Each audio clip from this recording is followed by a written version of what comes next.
Morning, Steve Freeman in Chicago. It's a new month and a kind of a new market feel. We've got beans up about 10 cents, corn up a penny, and wheat up anywhere from 2 to 3 cents. The dollar's higher though, and crude's a little bit lower. The bean market is a weather market. You've got Argentina, weekend rains were less than hoped. 2-week forecast is mostly dry. Southern Brazil the same, while in the northern two-thirds of Brazil, conditions are pretty favorable with consistent rain. So this is very La Nina-ish. And if this were to continue, you could start seeing talk of stress on the corn crop that is beginning to pollinate in Argentina and the soybean crop that's having a little problems getting going. Some people think that in Argentina and southern Brazil, a critical day is December the 10th. That's when things start moving along to the point where if they don't get a rain, you start losing yields. And so we'll have to kind of see how that impacts. The market went through the 10.11 price in March. Beans were around 10.15.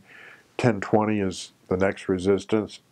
U.S. farmers have sold a lot of soybeans to date, so we'll see if they want to pick up any sales here or wait till after the end of this year and into the new tax year for next year. Corn market just kind of sitting around the 360 area. Next resistance is 370. Everybody's talking about you get closer to 360 cash to the farmer, and you could actually see him start selling some cash. That might limit the upside. As far as the wheat market, it's just kind of sitting here right next to contract lows, and we're just not really seeing much in the wheat market right now that will help things. It was interesting that the Senate did agree on a tax reform bill. It now goes to conference, and eventually it'll work to the president. It's interesting how the one thing that people are looking at, it does add a $1 trillion to our debt eventually.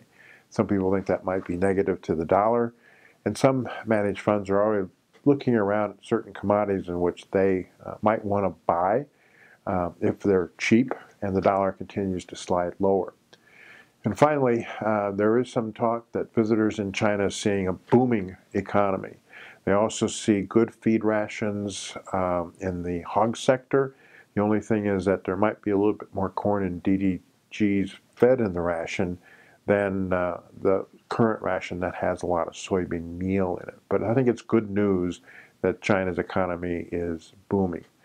So as far as things that we're watching, obviously South American weather. December 11th, USDA will have a supply and demand report. It's probably not a key report normally, but they may keep exports unchanged until we know more about the Argentina weather. And as always, we'll be watching the saga in Washington to see the impact that it has on financial markets and on commodity markets.